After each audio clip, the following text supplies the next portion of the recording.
Hello and welcome back. I know it's been a fat minute since I've posted a video, let alone shown this background in a video. It's been about 2 weeks since the last time I posted. The reason for that is I've been kind of busy lately, but rest assured I've got a video for you today, so I hope you enjoy. This one should be the last video that's super technical. This will be the completion of the long block. I'll go all the way up to the camshafts. The last thing is I'll be putting the valve covers on, and then after that I've got something cool to show you, so just stay tuned for the entire video. Make sure you watch everything. I'm sure you'll probably learn something. I just want to say that all the events from this video take place like less than 4 hours after the last one, so as soon as my ARP head studs showed up, I immediately started working on the engine, but I'll go ahead and cue that footage right now. Hope you enjoy. So these head studs just arrived. I'm gonna go ahead and open them up real quick and show you what they look like. I love when things come with stickers. It's my favorite thing ever. There's the fastener assembly lubricant, there's all the washers, there's the studs, and then there's the nuts right there.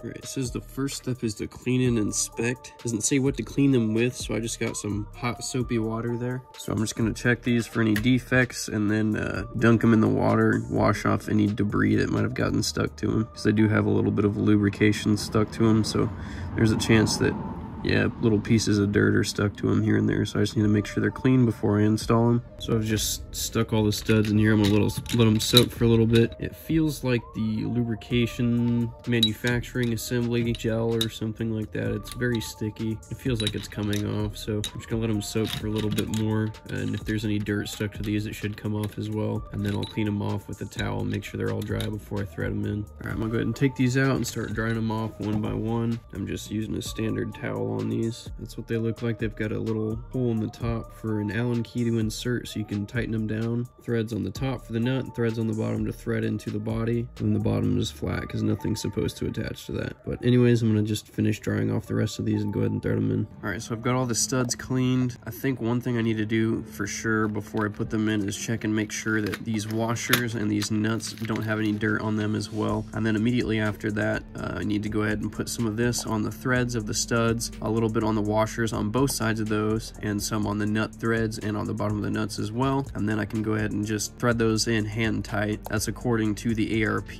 instructions that they include with the kit. Okay, so I've got all the studs clean, I've got all the washers cleaned and the nuts cleaned. These were just as dirty as these were, so I just went ahead and threw them in the water as well. Cleaned all those up. They are good to go. Now that I got all these cleaned, I'm gonna go ahead and put on some of this fastener assembly lubricant. Go ahead and tear it open. And I wanna get this on all the threads, the ones that go into the head, the ones where the nuts thread down onto them. And to do that, I'm going to squeeze a little bit out of the top and then take this brush and just spread it across the threads like so. I'm gonna get a little bit more for that one, but anyways, it's gonna be the same process for all of them. I'm only gonna start with the bottom for now because I'm gonna put the lubricant on these threads, spin them into the head, then put the lubricant on these top threads. But yeah, I'll go ahead and finish up doing the lubricant on these bottom parts here, and then I will cut back to you guys. All right, so I got the bottom part of the threads all lubed up on those. So I'm gonna go ahead and pick these up, set them in the head, twist them down hand tight. That's what the instructions say for ARP. So that's what I'm gonna do, is I'm just gonna twist them in hand tight. So something they recommend before you thread these in is that you make sure that the holes and threads are clean on the block. So I've already done that. The best way to do that is just to take a little wire brush or like a pipe cleaning kit and some sort of cleaner, whether it's brake clean or even just blowing out the holes with an air compressor. Helps clean them out pretty good. But I've already done that, so I'm good to just go ahead and thread mine in.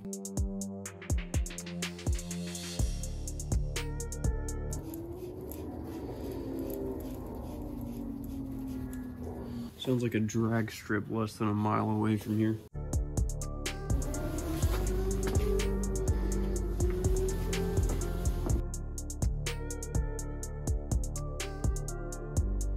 So on all of these, it says to make them hand tight. So I want to make sure that they're not going to back off at all. So what I'm going to do is I'm going to take an Allen key, barely turn it ever so slightly more to give it some tension. That way I know that I can't have any issues with it backing off whatsoever. So I've not torqued it or anything. I've just made sure it's slightly past hand tight.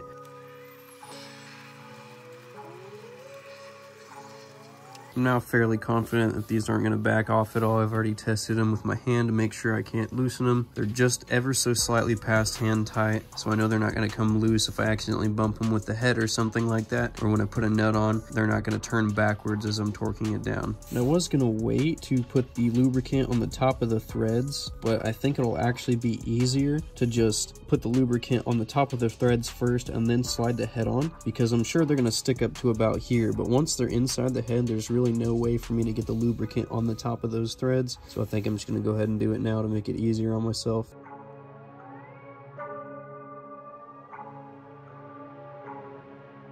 Alright, so I got all those lubricated up there on top. Now I'm going to go ahead and put the head gasket on. Beautiful.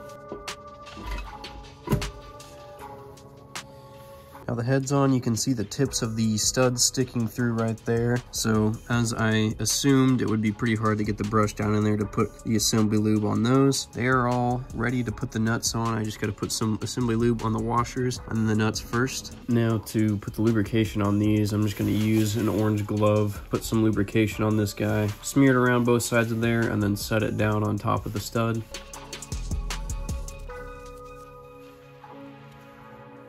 I might have made a mistake. These have to go in first. So I gotta take this back off, set these in there, then put it back up there. Wow, the more you know. So I'm actually going to lubricate these first, put them in that, and then put that on there. Okay, understand? Yes, we understand. Good. So instead, I'm just gonna lube this up and then use the magnet, set it down in there, use my chopsticks that I didn't use very much earlier, and then it is in there. So I guess it's very specific to this engine, most likely, that you can't just put the washer on top of the stud. The washers have to go in first, which is really weird, but it's whatever. Gotta do what you gotta do. All of those are in, finally. Now I gotta put this back up there. Round 2. Used to went a little smoother that time. What if I just cut to the part where these were like in there and I didn't show you guys that you had to put the washers in first, and then you all got really frustrated? And that'd be really funny. I would have laughed so hard, actually. I'm just kidding. But anyways, I got to push down a couple of these that got pushed up by the stud as it was coming through. So I'm just gonna take that chopstick, push them back down. Then I can lubricate the bottom of the nuts, spin those on there, and then I can start torquing. All right, so for these, I'm just gonna put some more of that lube on the back side of it, smear it around a little bit, then go ahead and pop it down on the stud, and I will come back and thread that down by hand. So I'm gonna go ahead and put these on the rest of these, and then I will show you how to tighten them down. The nuts that go on these studs are a 1/2 inch. ARP does everything in standard, it looks like, instead of metric. So the Allen key I had to use to tighten down the stud itself was a standard, and then this is going to be a 1/2 inch socket. So I'm just gonna take this, I'm gonna spin it on by hand until it hits the bottom.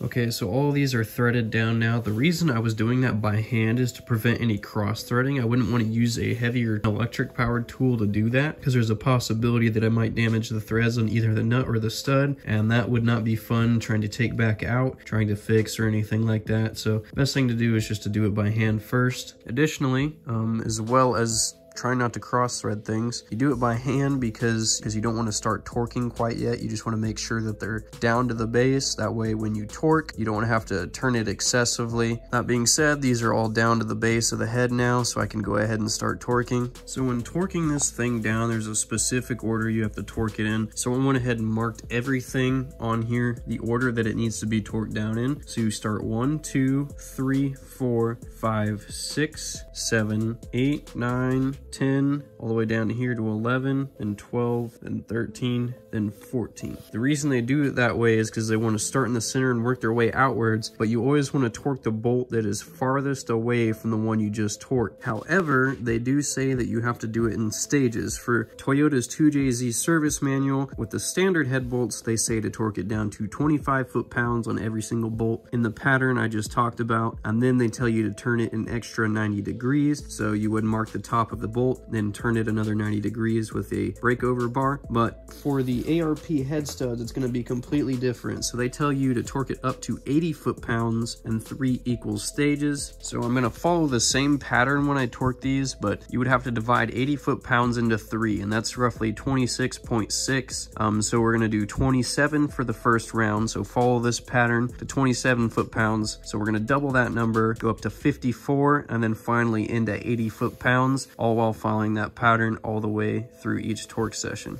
Okay, so my torque wrench is set to 27 foot-pounds. I've got a long 1/2-inch socket on there, that way these can reach down in there, and then I've got the adapter up to the 1/2-inch drive there.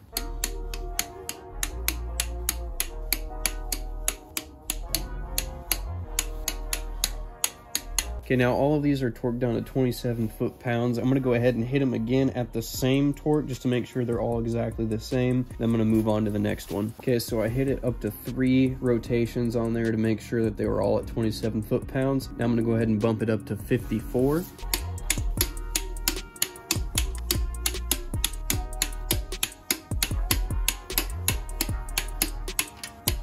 right, now I've got it set up to 80 foot-pounds. I'm gonna go ahead and hit it one last time.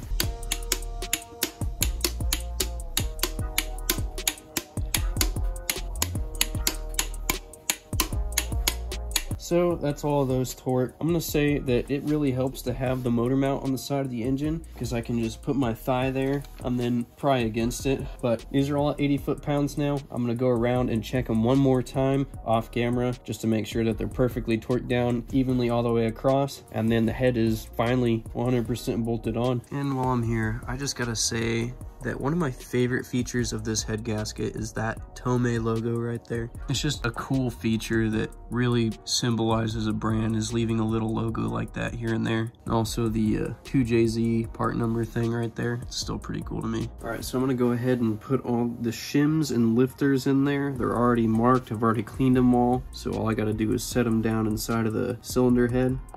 All right, so now I've got all my shims and lifters in here. What I'm gonna do next is I'm gonna be putting the crankshafts in so I can check the tolerances. But before I do that, I'm gonna go ahead and put some assembly gel on all of these lifters in here. I know you're technically not supposed to use assembly gel when checking tolerances, but the last thing I wanna do is put a bare metal part on top of a metal part and risk scratching the lobes of either my crankshaft or these shims and causing an even worse to calculate clearance issue as far as the valve clearance. And simply, I just don't want to scratch parts that cost a lot of money. So I'm just going to add a small amount of assembly gel to all of these, the lobes of the crankshaft, and then we'll go ahead and pop them in, and then we can tighten them down. And we should be able to get a shim in there of some sort or a feeler gauge to figure out what the exact clearance is and what it should be. And while I'm here, I might as well hit the bearing journals. I guess that's what you would call them, the journals, yeah. Get some assembly lube in there, and then I'll go ahead and get the bottom of the cam caps while I'm at it.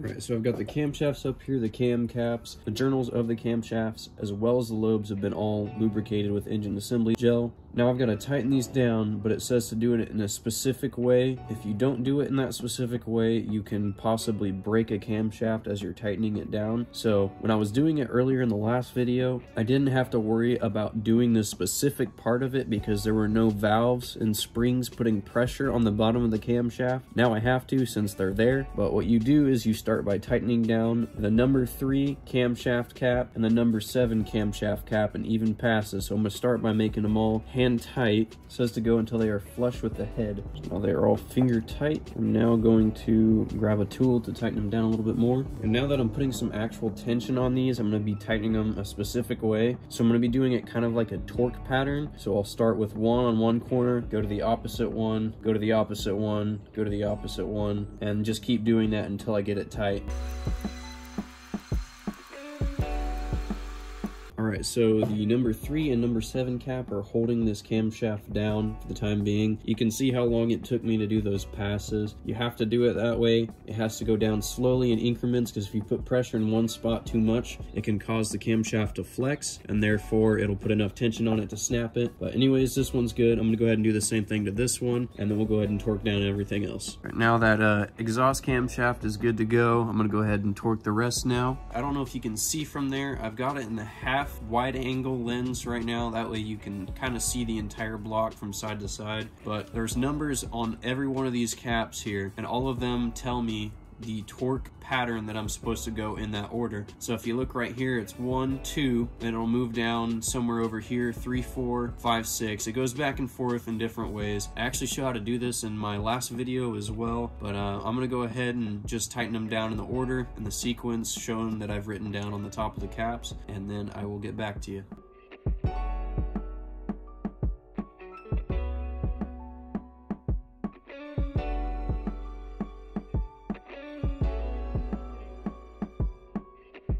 Now that I've got all of these hand tight, I'm gonna go ahead and torque them down. I believe the torque spec is 14 foot-pounds. I'll double check that in the manual, and if that's correct, I'll go ahead and torque them down to that spec.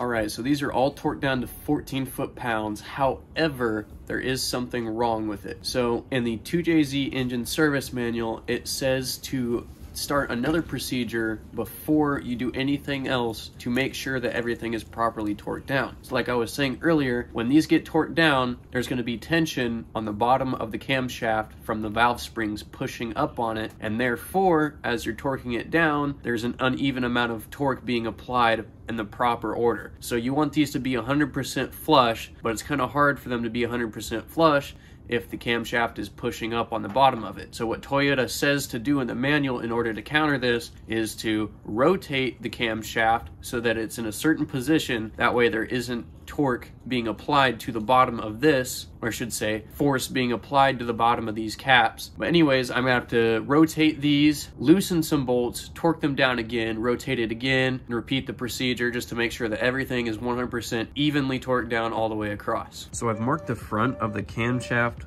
bezel where the seal goes in, so I know exactly which degrees I need to start at. Up here would be 0 or 360, this would be 120 degrees, and this would be 240. I just mark these using a protractor and eyeballing it to make sure the degrees were somewhat accurate. And for the first position, you want to have these at 0 degrees, and I've marked the top of the caps here in the center, what order they need to be in at. So at 0 degrees, I need to do everything labeled with a 1. I need to loosen all those bolts and then retighten them. So that would be these 4 up here, this one here, and then this one here. And when I rotate it to 120 degrees, I need to do this one here, and that one. And lastly, at 240 degrees, I've got 3 and 3 here, 1 here, and 1 here. So I'll loosen all those when these are turned to the proper degree mark, and then I'll retighten them back down to 14 foot-pounds, and that ensures that they've been torqued down without any load pushing on the bottom. So now that the camshafts have a lot of tension on them, you can't just turn them by hand. So you'll just want to use an adjustable wrench and slide that around the camshaft, and then rotate it until it's in that position. So it should be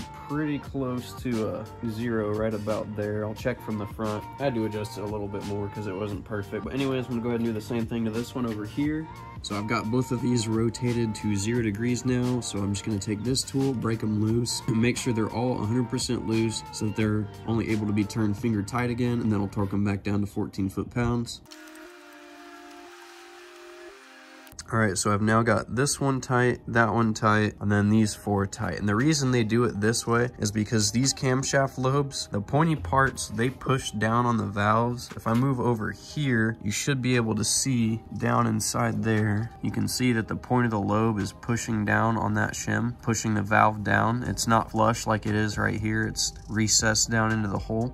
whereas here they're pointed up. So in this current position, there's no tension right here underneath this cap, under that cap, or under any of these four. You're just torquing down on the camshaft and you're not putting any force on the valve springs, which are pushing back up. But that should give you the gist of exactly what I'm doing. I'm gonna go ahead and do the same thing for the 120-degree position and the 240-degree position, and then I will cut back to you guys. All right, so I've got that procedure all finished up. You can see now that the top part of the camshaft is at the 240-degree mark on both of these. I've retightened all of these to 14 foot-pounds. So after I finished the third set of bolts I needed to re-torque down, I went ahead and checked the torque on all of them again. The torque feels much more accurate now. Before, it would feel like it would start to torque down, but it wouldn't be quite perfect. It would make like a very weak click out of the torque wrench over there. And then now after I've done this, they all feel very solid, like they're almost 100% perfect at 14 foot-pounds. So now I can start checking shim tolerances. Woo! Right, so I skipped ahead a little bit. You can see that I got another camshaft back out, and I've got some shims that are loose here. The reason for that is because I was taking tolerances for both the intake and exhaust camshafts together, and then I found that for some reason my intake shim clearance between the lobe and the shim was so tight here and here that it was touching even when it was turned so that the camshaft shouldn't be touching it. So I've taken camshaft back out. I'm checking to see if I can swap my two tightest shims with my two loosest shims to see if I can get a better clearance on both of those. And then if I'm lucky enough, I should be able to just pop this back in and I can slide my feeler gauge in between the shim and the camshaft lobe, and it should be the right clearance. If not, then I will have to get new shims. I'm really hoping that I can make this work so I don't have to go through the trouble of doing that. Good news though, that one there, the exhaust camshaft, it checked out. All of the tolerances were right at 10/1000ths of an inch. So that's right where it should be. My goal for the intake side is 6/1000ths, so I'm just moving things around until I can get as close to possible to that 6/1000ths mark. And I guess I'll just go ahead and do it, and then I'll let you know exactly what I did to make it happen.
Alright, so I've got the cam caps off of the fronts now. Everything else is toleranced out good. I'm getting ready to put in a set of new Fel-Pro camshaft seals. This is what it looks like right here. According to the 2JZ engine service manual, it says to install these before you put the caps on, so that's what I'm going to do. I'm going to take some engine assembly lube, put it around the inside and back side of this to help it seal. Go ahead and slide that on both sides. And quite honestly, I've basically got it all over it because these gloves are covered in it from earlier when I was adding more to the camshaft.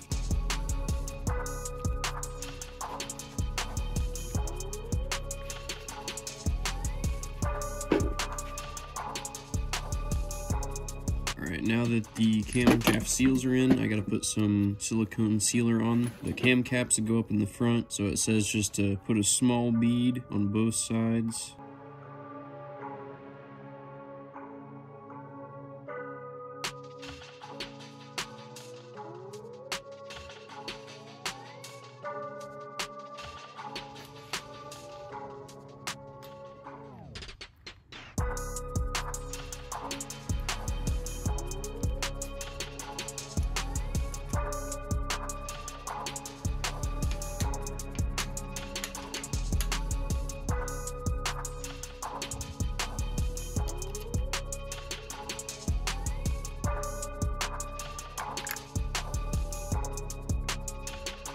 Okay, so here we are with the valve covers on. You can see there's a lot of things here that I didn't talk about that are on here. There's a reason for that. I'll get to it in just a second. But first of all, the valve covers are on. They're not on all the way. There's actually a very specific procedure you have to follow when you put these on, and that involves putting sealer underneath here on top of the cam caps in the front just to make sure that they don't leak. I did not do that yet, and the reason for that is because I'm getting ready to design the new cover for this. Obviously, it'd be pretty hard to design a cover for the valve covers if the valve covers weren't on there, but I don't want to put them on permanently yet because I'm going to be taking them on and off several times. So I've literally just got the bolts on the outsides of both of them, holding them on for the time being. And I put a few other things on here just so I could see what all of it was going to look like together. I've got a new GTE intake plenum there, or actually I guess those would be called the runners, not the plenum. Fuel rails on there too. Then I've got the cam gear shield for the timing gears. I've got one gear on the exhaust side there, but not on the intake side because that's where the VVTi gear goes. I'm still working on getting everything sorted for that. My surprise was literally just going to be that I wanted to show you my concept idea for what I'm going to be doing. I'll actually be showing you how to do this in the next video, or not necessarily a how-to, but what I've been doing to make it happen. Anyways, I'll just show you real quick what it looks like so far. And there it is. That's what I've got so far. It's not hard to tell that it's got a long way to go, but I hope you guys can get the gist of exactly what kind of design I'm going for here. Or it's got the non-VVTi GTE cover right here in the center. I've got the GE VVTi cover here that goes into the GE VVTi valve covers. And then I'm making a custom plate here to fill in the gap. I'm going to be notching this in the back so this will set down flat all the way across. And then I've got plans to cut this off in the front. Yeah, honestly, that's the surprise I had for you guys. I really wanted to show you this and give you a little sneak peek. I know it's not a whole lot, but I'll be going over the entire thing within the next video or so. I don't know how long it's going to take me to make this thing in its entirety, probably a week or two, so you can expect it to take about that long to have the next video out. And I know that it being incomplete isn't much of a surprise, but I was hoping someone, at least one of you who's interested in that part, would